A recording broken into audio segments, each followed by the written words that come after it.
Línea de Gol, el podcast deportivo del colombiano.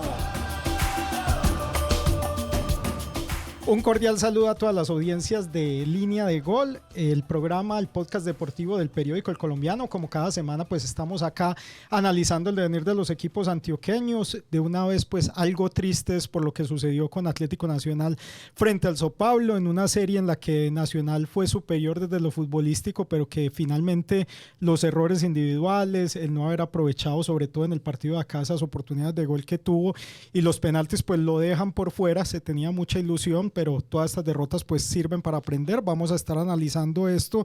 Los estaremos acompañando Wilson Díaz, el editor de deportes, mi compañero Brandon Martínez, John Eri Gómez, y de una vez vamos a entrar en materia, Wilson, porque tenemos invitado una leyenda Atlético Nacional. Se trata de Copa Libertadores. Campeón de Copa Libertadores, capitán campeón de esa Copa Libertadores de 1989, y cuando se hablaba de jerarquía en esa época, pues era de los hombres que más jerarquía tenían Atlético Nacional, y Nacional ganó una Copa Libertadores por los penaltis, que ahora nos cuesta demasiado a todos, Selección Colombia, a todos los equipos colombianos. Inclusive femenino, ¿no? Así es, se trata del profesor Alexis García.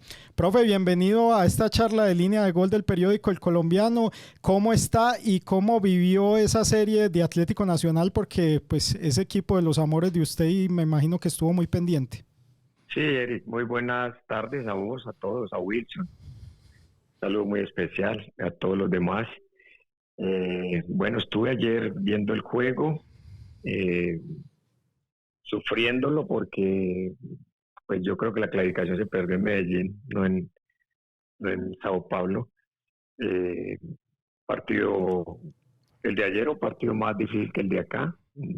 Este Sao Paulo pues no es ni sombra de los Sao Paulos que nosotros enfrentamos y conocimos, pero enredaron, el juego fue enredado con muy pocas opciones de parte de Nacional. Y bueno, llegar a esa instancia de los penales,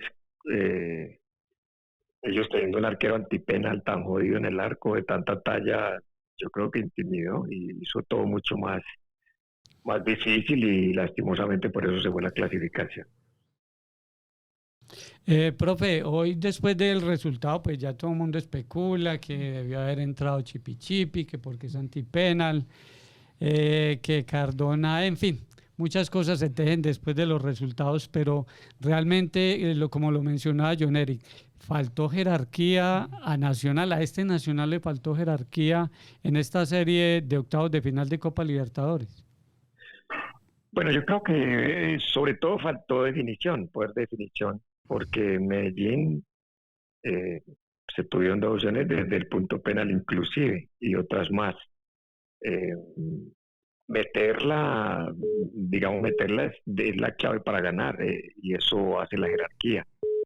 La jerarquía la hace definir los juegos para lo que uno necesita. Y Nacional acá fue un equipo muy influyente en el juego, pero poco efectivo.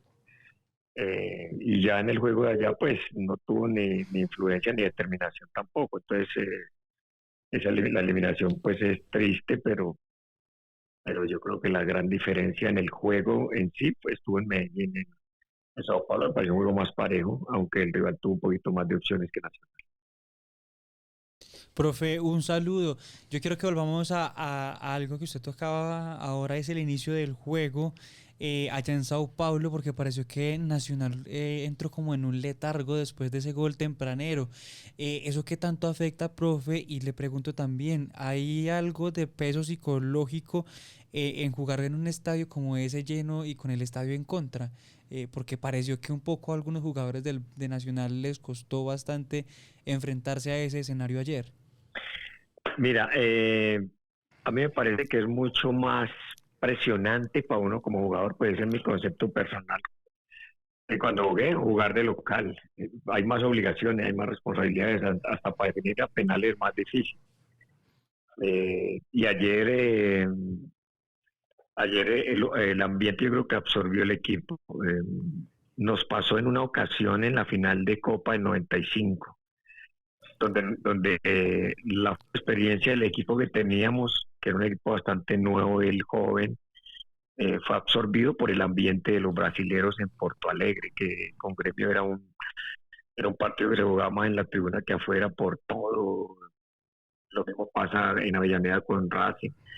Entonces ese tipo de juegos requieren un comportamiento, yo diría que más especial, porque son juegos que hay que competirlos más que jugarlos. Por más calidad técnica que tengas, si vos te hundís a esperar a que el rival te ataque para contraatacar, eso tiene que ver mucho con la calidad de los jugadores que tengas, y yo creo que Nacional pues tiene la calidad suficiente como para, así haya mucha tribuna, mucha afición, hay jugadores que han jugado en muchos estadios del mundo y en otros países. Entonces yo no creo que eso sufra ni Aviospina, ni Morelos, ni Cardona, jugadores de ese talante. Profe, aquí no se trata, yo creo, que de crucificar a nadie ni darle la responsabilidad a un solo jugador, pero sí llama la atención que a Edwin le cuesta en estas instancias, porque no es la primera vez que no ha superado pues instancias importantes. Le sucedió con la Selección Colombia en 2021 contra Argentina, que botó un penalti, le sucede en esta llave, convoca en una semifinal contra River, que intentó hacer una panenca en el penalti, también le sucedió. Usted lo conoce bien porque usted lo tuvo. ¿Qué le puede estar pasando a Edwin? Porque la calidad que él tiene es indiscutible, pero en el comportamiento, en dejar el equipo con 10, después de lo que sucedió con los penaltis, usted lo conoce un poquito más. ¿Qué puede pasar a un jugador en un escenario así? Bueno, yo creo que Edwin es un hombre que se reta y le gusta retar, o sea, es un pelado, un guerrero que ha salido de circunstancias duras y maneja una rebeldía que es muy de él, pero que necesita un acompañamiento. Para mí es fundamental el entrenador o el psicólogo, el que tengan ahí, pero primero el entrenador no solo para arroparlo, sino para exigir. En el fútbol de hoy, digamos, esa democracia para mí no debe existir tanto. Las decisiones las tiene que tomar el entrenador, el liderazgo lo tiene que asumir el entrenador, y eso de ceder el liderazgo pues genera ese tipo de reacciones como las de Edwin. Edwin es un gran muchacho, es un hombre que lo único que pide es afecto, comprensión, no lo sabe pedir, hay que sabérselo dar y hay que saberlo guiar, porque un jugador de ese talento, pero con ese cerebro con esa mente, digamos, tan rebelde, tan explosiva, necesita quien lo abrace, lo arrope y le muestre el camino, sobre todo en momentos como esos. Y viene un aspecto, profe, interesante, pues aparte de que Alexis es un entrenador y sabe que ese manejo y ese liderazgo tiene que imponerse desde el banco. Es ahora donde el cuerpo técnico tiene que mostrar esa categoría y esa personalidad para levantar el equipo. ¿Cómo levantar un equipo después de haber sido, pues, no perder ese primer objetivo del año, que era ganar la Liga Colombiana? Ahora se les va un segundo objetivo y el más importante, a cuartos, que era seguir en Copa Libertadores. ¿Cómo levantar un equipo en este momento de estos, profe? Bueno, ahí lo único que queda es acudir a las personas, a los seres humanos, no a los personajes. Es hacer a todo mundo caer y aterrizar, polo a tierra y hablarse y tener esas conversaciones incómodas que a veces uno tiene con la pareja, con la familia, con el mismo amor. No se deja de amar cuando se dice la verdad, y este es un momento ideal para decirse verdades, para limpiar la energía y volverse a abrazar y juntos ir por otro objetivo más, porque el fútbol es eso, el juego es eso, es un juego como la vida, donde uno simplemente aventura un poco, como esas, muchas salen, la mayoría no, y ahí es donde tenés que volverte a juntar con los tuyos para echar para adelante proyectos. Profe, usted como jugador ganó una Copa Libertadores en penaltis. Usted es entrenador en este momento y yo quiero que usted nos ayude a desmitificar o confirmar el mito. ¿Los penaltis son suerte o es preparación? Sí, es lotería, profe. Bueno, yo antes pensaba que un penal es un estado anímico, o sea, que se cobra de acuerdo a cómo esté uno. Y ahora pienso que no. Ahora pienso que los penales son entrenables. Así te equivoques, es muy diferente uno uno patear un penal entrenado después de haber hecho demasiados remates que sin haberlos hecho y esperando a que cada jugador se disponga a tomar la decisión de patearlo. Porque muchas veces uno toma esa decisión democráticamente, quién se siente para patear, pero hay otras en las que en realidad hay gente que le pega mucho mejor o que los entrena mucho más, lo mismo que los tiros libres. Entonces, para mi juicio, pero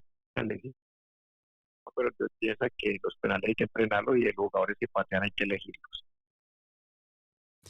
Profe, usted ahorita tocó un tema neurálgico. Usted dice que democratizar tanto un equipo, darle esa decisión tanto a un grupo de jugadores, pues no es bueno. Yo creo que acá, pues es mi percepción personal, acá Gandolfi se equivoca cuando deja que Edwin vuelva a cobrar el penalti aquí en Medellín teniendo otros hombres importantes que podrían cobrar. Y se equivoca en Brasil cuando tenés un hombre como Chipi Chipi que estadísticamente es más antipenal que David y yo creo que lo respetó muchísimo. ¿Cómo analiza usted esa situación, profe, si no lo comprometo mucho con ese tema? Bueno, yo lo que creo es que para mí la elección pasa por el entrenador, de quien cobra. Ya de quien ataja terminando el juego no me parece. A mí, pues, los penales tienen que ver mucho con la intuición, con la experiencia. Y yo realmente, el fútbol es tan extraño. Yo que conozco a David desde los 5 años y que lo tuve hasta los 16, no entiendo por qué David no es antipenal. Cuando David desde chiquito tapaba penales hasta los grandes. David es un estupendo arquero, un arquero que hace una tajada en las 5:50, que le daba la derrota a Atlético Nacional, un rechazo de un jugador de él y le pegan los taches al rival. Esa reacción de David, o sea, si hubieran hecho el cambio por Chipi Chipi para entrar a los penales, a lo mejor hubiera sido el gol donde no hubieran existido penales. Entonces es tan sui generis, tan relativo ese tema que yo realmente me quedo sin respuestas claras. Profe, bueno, ya se queda Colombia sin representante Copa de Copa Libertadores. Libertadores. Solamente tenemos en Copa Sudamericana al Once Caldas. ¿Notó algún progreso del fútbol colombiano en esta oportunidad en relación a los torneos de Conmebol? ¿Siente que hemos progresado un poquito y que nos estamos acercando a brasileños y argentinos que son los que marcan la pauta en el continente? Yo te soy sincero, Wilson, yo veo mucho fútbol brasilero y fútbol argentino. El brasilero cada vez me está gustando menos. Yo creo que no es ni sombra de lo que uno veía antes, y eso es un reflejo en selección, así no tenga base de jugadores que jueguen en Brasil. Y el argentino también veo que ha crecido demasiado en la parte táctica y técnica. El fútbol colombiano yo creo que ha evolucionado o ha mejorado para bien desde la parte táctica y desde la parte técnica. No porque hayamos hecho las cosas más planificadamente, sino porque siguen saliendo jugadores por generación espontánea de los barrios, de las escuelas, de jugar en los potreros, de estar en barrios difíciles, de donde han tenido que pensar más rápido, tomar decisiones más rápido, y eso lo han aplicado al fútbol.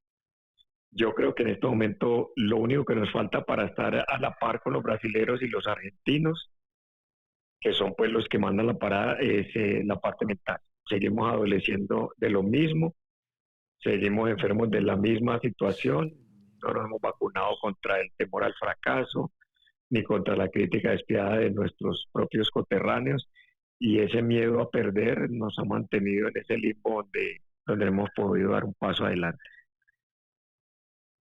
Profe, y yo leo esa última respuesta le pregunto, ¿el factor económico pesa tanto como uno desde afuera lo concibe? Porque nosotros muchas veces analizamos que los equipos brasileños tienen nóminas de 100 y pico millones de euros, de 80 y tanto, y aquí tenemos un Nacional que es el equipo más costoso con 25 millones, es mucho la diferencia, pero desde el punto de vista real en el fútbol esa brecha económica sí pesa. Bueno, pesa en la medida en que vos consigas mejores jugadores en el fútbol, y el fútbol son los buenos jugadores. La verdad, el fútbol no es Los dólares no pesan en la cancha, lo que pesa es la actitud y la capacidad de los jugadores. Lógicamente, con los dólares puedes contratarlos de mejor capacidad técnica. Entonces, Brasil se da el lujo de repatriar jugadores en unos valores estratosféricos. Argentina, pues ahora está haciendo lo mismo. Pero creo que Colombia ya lo hizo con David Ospina, que es una figura de talla mundial, y con Morelos y con jugadores Tecillo, jugadores que estaban en ligas donde pagan demasiado. A mí me parece que la gran diferencia entre el fútbol nuestro y el fútbol del mundo, o el gran fútbol del mundo, es la condición física y la condición técnica, única y exclusivamente, y la mentalidad. Eso parecería muy poco, pero eso lo es todo. En Colombia, en cuanto a la técnica, yo creo que hemos crecido, pero ocurren fenómenos aislados.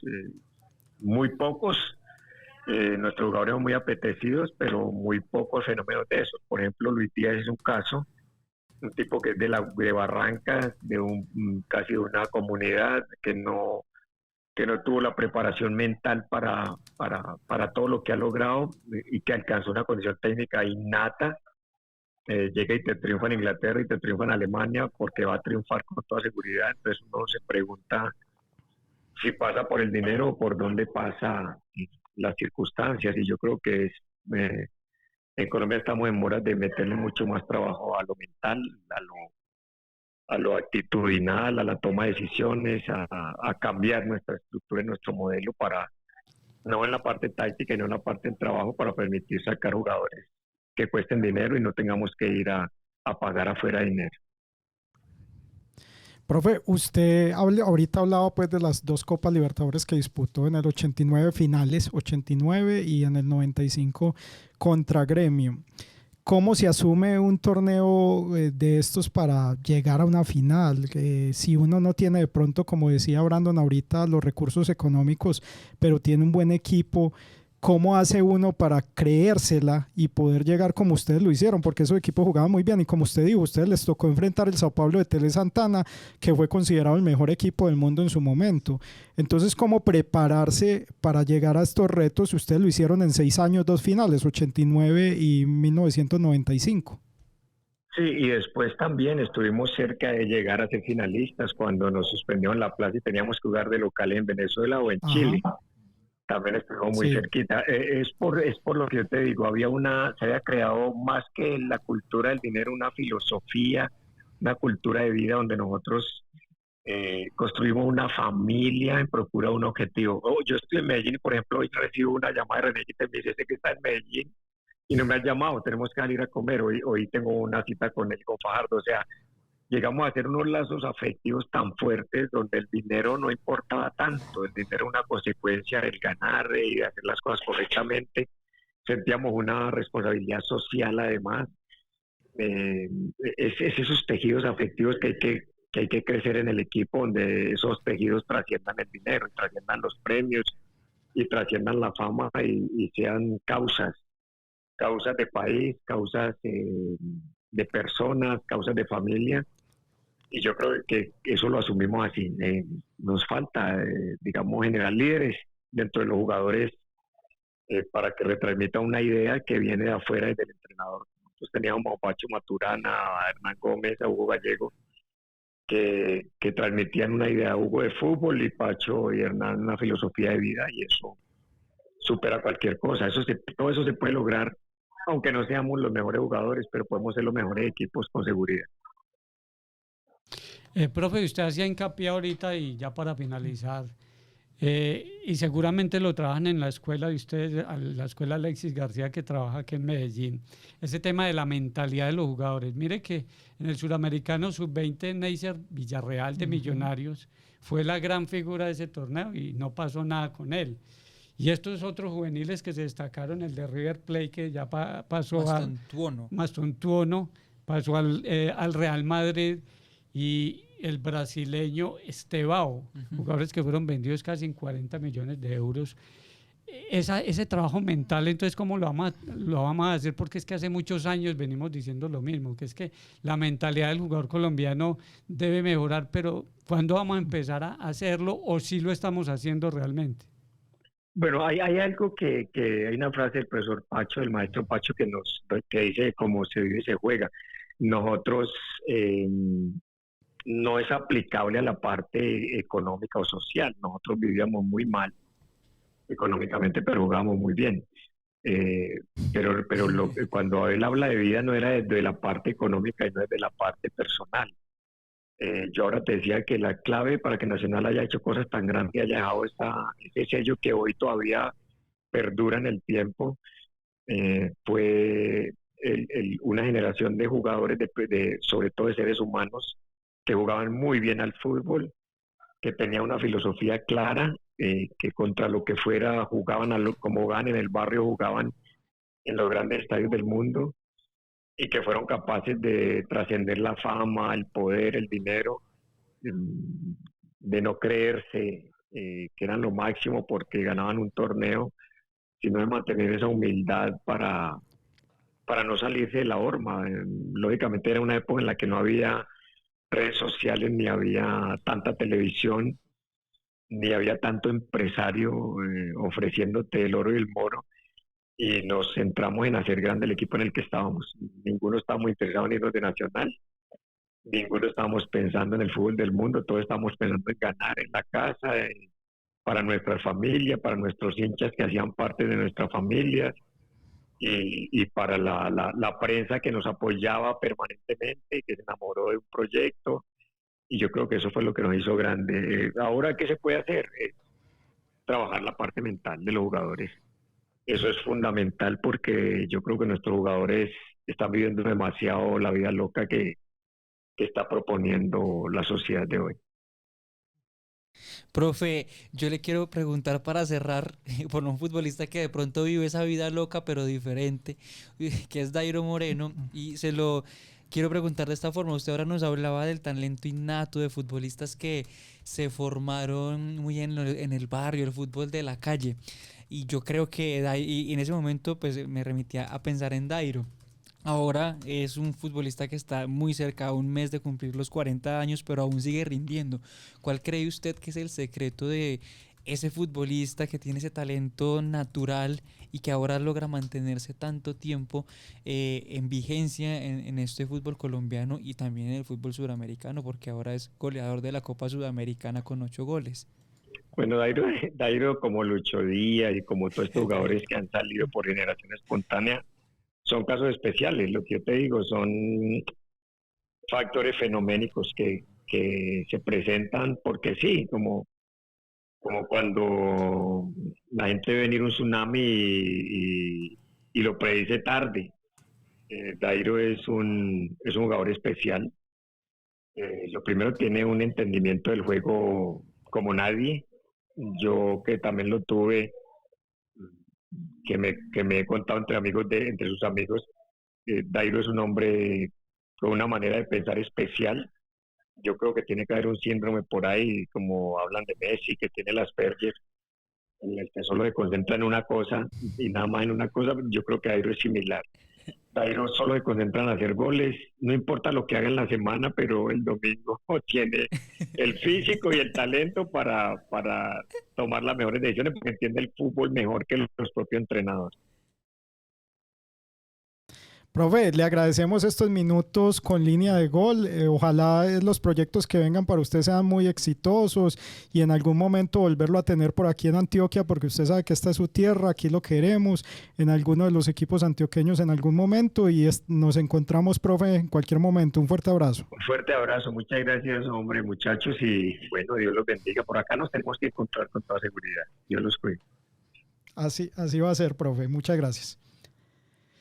Bueno, ahí estaba Alexis García. Siempre con esas reflexiones importantísimas. Sí. Esos técnicos que son profundos, van más allá del resultado de un partido de fútbol, que están comprometidos además con la formación de los nuevos jugadores, de los nuevos talentos.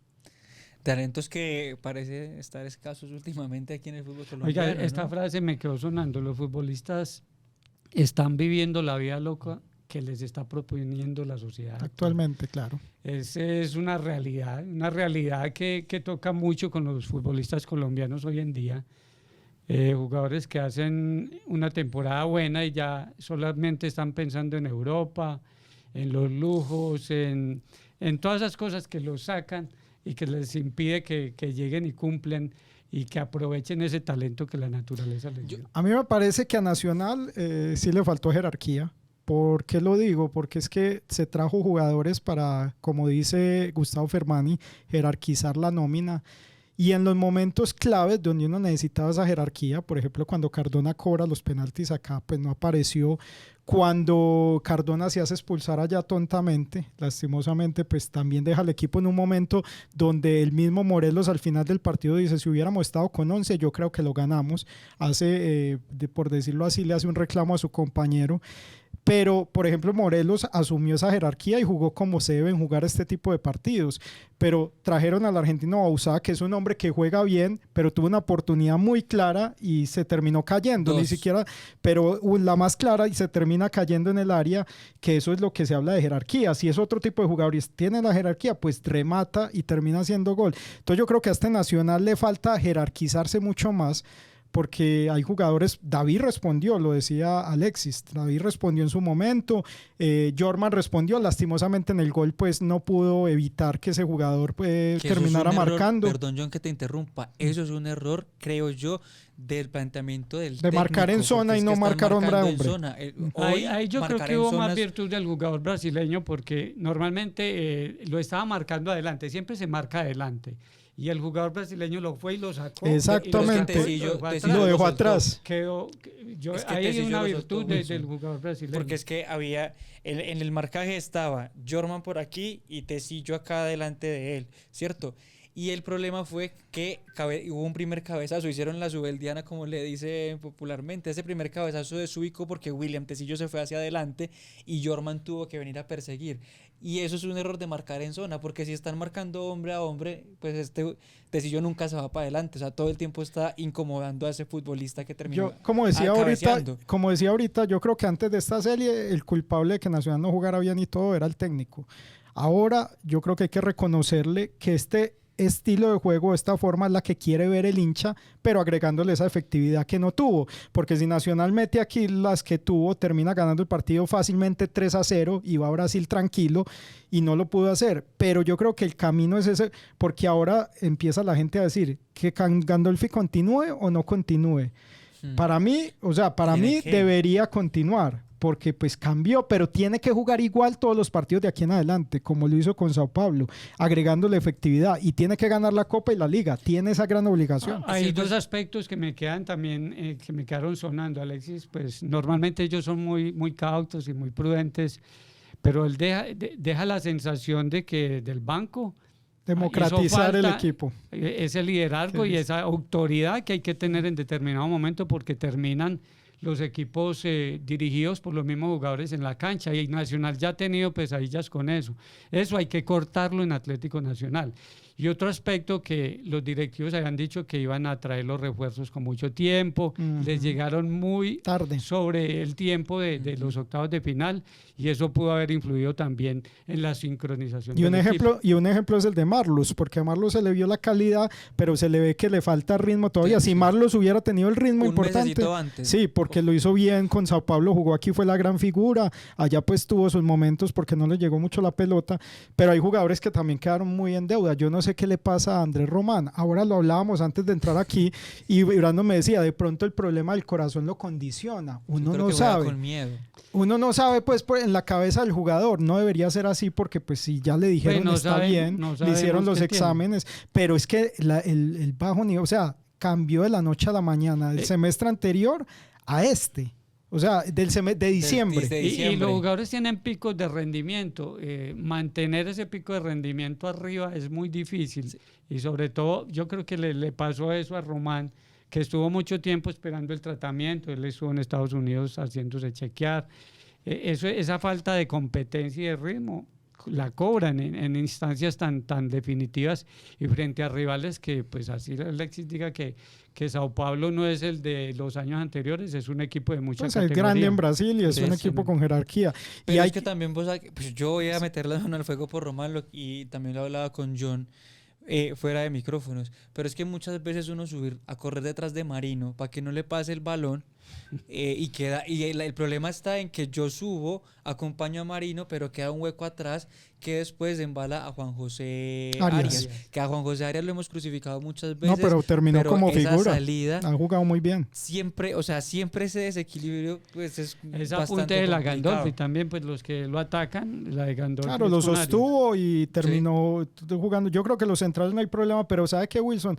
Yo creo que nunca pudieron reemplazar tampoco a Álvaro Angulo. No han encontrado ni siquiera en Cándido, que empezó, tuvo algunos partidos bien, pero en esa banda izquierda no pudieron encontrar ese jugador. Lo que le daba Angulo al equipo de Efraín Juárez en su momento no lo han podido encontrar. Es que si vos ves el partido de ayer, todos los ataques de Nacional fueron por la banda derecha.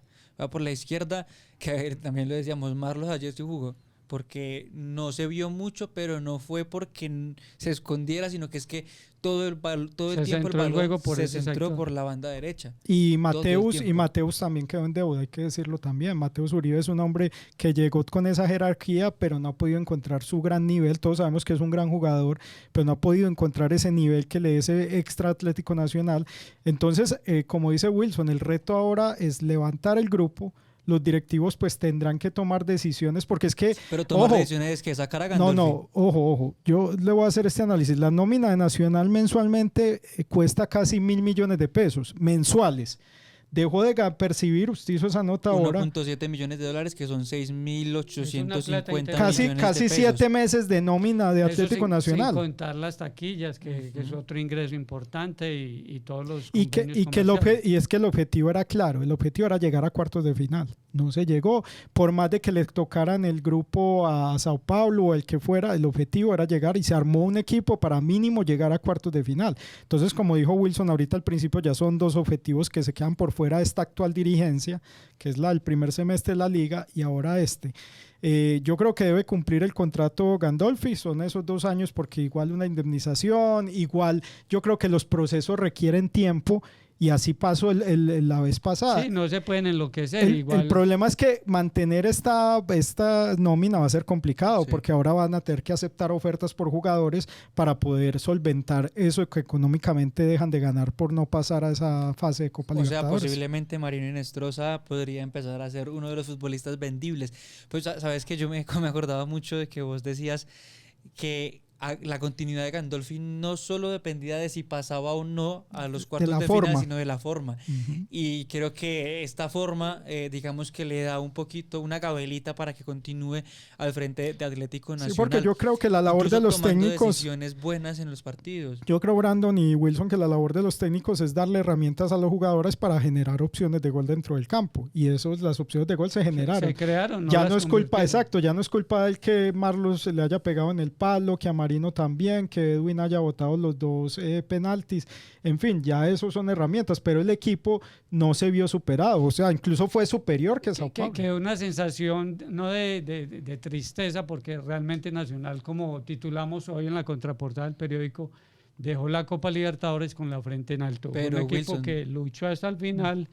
Y ya esa instancia definitiva de los penaltis. Pero como titulamos adentro del periódico, los penaltis sacados a Nacional, no solamente los penales, sino los que también desperdició acá en el Atanasio. Y yo estoy de acuerdo con lo que dice Alexis García, o sea, para mí no es suerte, porque un penalti bien cobrado físicamente, por la velocidad del balón, por las medidas de un arco, no tienen cómo taparlo un arquero, sino que los penaltis no se preparan, como dice Alexis, no se quedan los jugadores ensayando, pegándole. El mejor ejemplo de eso es Cristiano Ronaldo a nivel mundial, un jugador que más allá del talento es la disciplina, levantarse temprano, de poder mejorar con el entrenamiento. Y aquí Juan Pablo Ángel fue así, no era un jugador con mucho talento, pero gracias a que se quedaba después de los entrenamientos, trabajaba, repetía, terminó siendo una carrera exitosa. Y eso da seguridad, porque al momento de ir a cobrar, si ya tenés recorrido mecanizado, se supera de pronto ese temor y ese miedo escénico que se tiene frente a una instancia tan importante. Si no, pregúntenle a Dairo, que a pesar de que hace lo que hace, que pues nadie sabe qué hace, pero todo el mundo supone que hace, el hombre se queda entrenando sus penaltis y mira que pues, es certero 100% cuando patea un penalti, una cosa impresionante. Bueno, vamos a hablar ahora del Deportivo Independiente Medellín. Cambio de frente ahí. Esperemos que Atlético Nacional recupere el estado de ánimo. Reconocer también a los hinchas. 3.500 hinchas en Sao Paulo. Hicieron un banderazo impresionante como si estuvieran aquí en Medellín. Se sentían ayer en la tribuna del Morumbí. Entonces eso también es reconocer a la hinchada de Atlético Nacional, que el acompañamiento siempre estuvo ahí.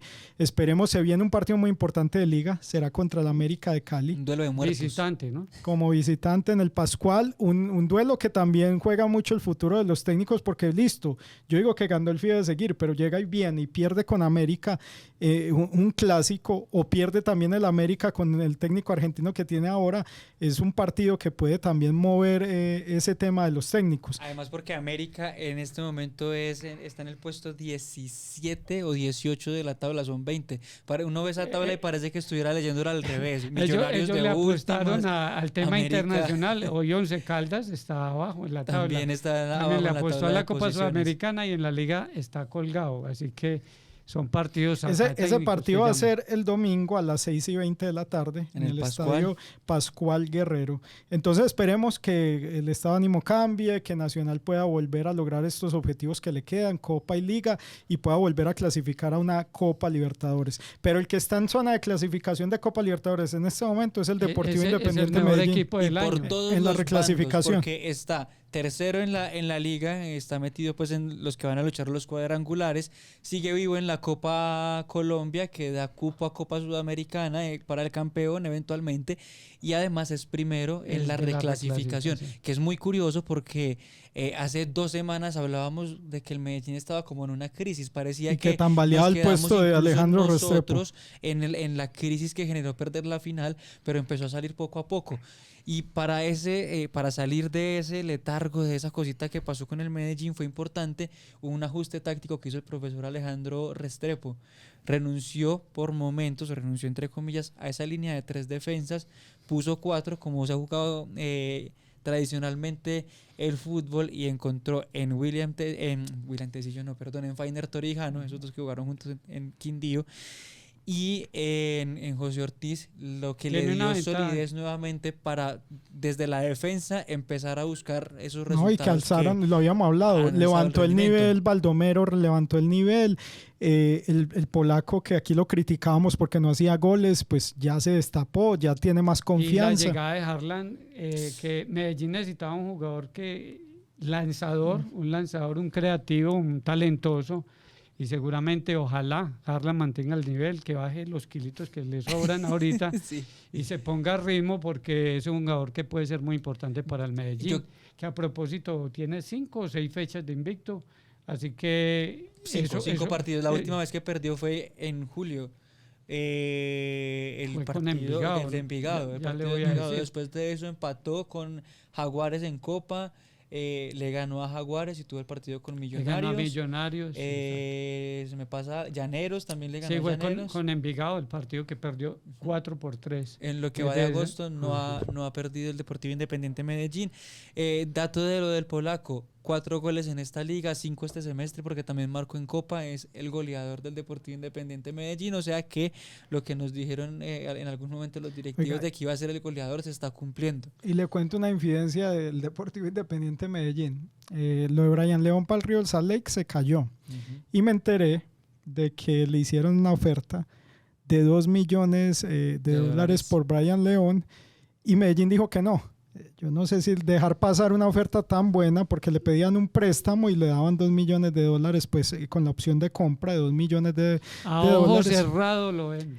Venía del fútbol mexicano. La oferta venía del fútbol mexicano. Pero ¿sabe qué estaban pidiendo en el Medellín?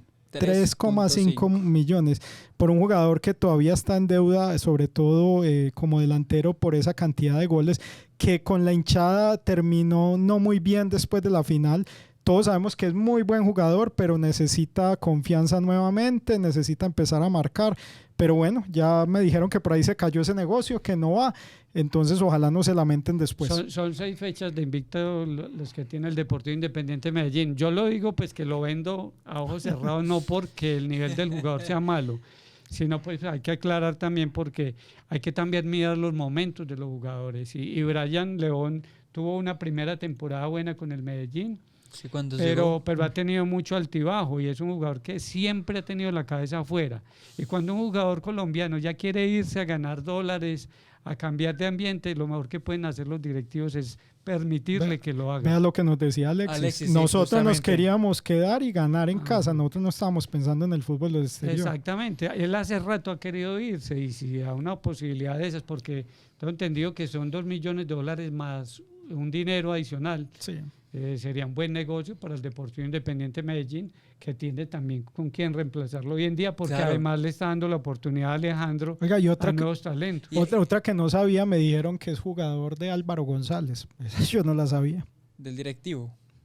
Álvaro González Mira ya vos. es empresario. Y eso que estáis Bueno. que prohibido ser directivo y empresario. Pero bueno, eso en Bueno, ha Colombia habido pasa de también todo. entrenadores que han sido dueños de jugadores y bueno, pero ese no es Eso no es el tema. Vea, en el Medellín sí tienen como reemplazar el hueco de la salida de Brian, porque incluso Jader Valencia, que fue titular en el partido contra Pasto, llegó para suplir el hueco que dejaba la salida de Brian al fútbol de Estados Unidos, que al final no se concretó. Entiendo que por un tema del papeleo de la visa. Claro que también hay otras versiones que dice que vieron unos videos, el comportamiento, las tarjetas rojas que tanto le hemos criticado por un tema de temperamento fuerte, y parece que eso fue lo que hundió el negocio. El Medellín, que remontó en Pasto y que ganó después de 10 años en esa plaza que es bastante complicada, que además trae buenos recuerdos para los hinchas, porque allá fue campeón en el 2002 después de 45 años. Volverá a jugar entonces este sábado, el 23 de agosto. Tempranito en el Atanasio, 2 de la tarde. Esos son los horarios buenos. Di Mayor, por favor, no más partidos a las 8:30 de la noche. Manda la televisión, Brandon. No hay nada que hacer porque ahí los que mandan son la televisión. Manda la televisión y solamente les dan $1 millón al año a los equipos. Allá se volvió a quejar Char. Ese tema algún día tiene que resolverse en Colombia, porque imagínense lo que usted mencionaba, la nómina de Nacional vale más de $1 millón. ¿Y cuánto paga, por decir algo, $1.000 millones al mes? Unión Magdalena, esos equipos pequeños, y recién casi... Lo que pasa es que acuerde que en la Di Mayor hay democracia y es por votación, y eso nunca lo van a lograr los equipos grandes porque son poquitos y a los demás les conviene, incluso a los de la B, tener esa entrada. Entonces no van a, porque tendría que ser los que tengan más logros tienen que ganar más, los que lleven más rating tienen que ganar más. Debería ser así. Mundo, ¿no? Por ejemplo, yo estaba en estos días leyendo y el Real Madrid, solamente la Liga de España, porque es el Real Madrid, 135 millones. Y Fuachar daba el comparativo, y en Argentina, digamos que el promedio está como Ecuador entre 5 y 10. Perú lo superan todavía. River Plate y Boca Juniors, 80 millones de dólares por derechos de televisión. Pues claro, son los equipos más taquilleros, los que más hinchas tienen, los que más ganan, los que más competencia internacional tienen, no sé qué. Pero pues aquí es preocupante la cosa. Para ir cerrando, felicitaciones a Luis Díaz, campeón este fin de semana en su primer partido oficial, y terminó haciendo gol, marcando diferencia, un gol de cabeza, y que le hizo un bonito homenaje a Diogo Jota. Pues celebró como él, que Jota se sentaba a jugar PlayStation, y así lo hizo Luis Díaz en la celebración. Parece que se adaptó rápido, lo quieren allá, los hinchas están contentos, el técnico también lo llena de confianza. Es un jugador que llegó con un gran cartel por el que invirtieron mucho dinero y tiene que rendir, y lo empezó haciendo de la mejor manera, Wilson. Aparte es raro porque el Bayern nunca mete tanta plata por alguien. Harry Kane llegó gratis, por sí, ejemplo. Por eso. Sí, ese equipo, por ejemplo, la inversión que hizo este año fue la máxima, fue Luis Díaz, nadie más. A diferencia del Liverpool, por ejemplo, que fue el equipo que más invirtió este año, pues es una diferencia abismal. Así que solo faltan por empezar 2 ligas grandes en Europa, la italiana y la Bundesliga, donde vamos a tener, pues a esa sí la vamos a seguir bastante, con Luchito Díaz, que empezó muy bien. Y bien por Luis Suárez con el Lisboa, que terminó marcando doblete también, jugador importante que estuvo en la última convocatoria. Entonces esperemos que los colombianos afuera pues sigan en esa tónica. Lástima, el debut de John Arias pues le tocó muy difícil y terminó pues goleado con el de Pep Guardiola. Un partido muy difícil. Entró unos minutos al final también del partido, y esperemos pues que se adapte fácil. Entonces a la 1:30 este viernes juega el equipo de Lucho Díaz frente al Leipzig. Y hay algo que se están enfrentando justo en el momento en que estamos grabando este programa. John Hader Durán y Richard Ríos en el partido Fenerbahce en los playoffs de la Champions. Para la Champions. Bueno, otro tema que les voy a dejar ahí, pero para el próximo episodio lo vamos tratando, es Luis Díaz, el mejor jugador en la historia del fútbol colombiano. Esa es una polémica que se abre por lo de James, por lo del Pío Valderrama, por lo de Asprilla. Tema de análisis para la edición de domingo. Sí, señor, para que lo lea. A todos ustedes pendientes de todos los productos que tiene esta casa editorial, el impreso con los mejores análisis, las mejores historias, en las redes sociales, el Instagram, X, YouTube, en fin, todos los productos que tiene esta casa editorial para todos ustedes. Gracias por la compañía, que tengan un feliz resto de semana y nos estamos viendo nuevamente. Chao, chao. Está atacando el cuadro, viene por el costado derecho, levanta de cerca el golpe de cabeza, el remate al marco y se perdió a la raya final. Línea de Gol, el podcast deportivo del Colombiano.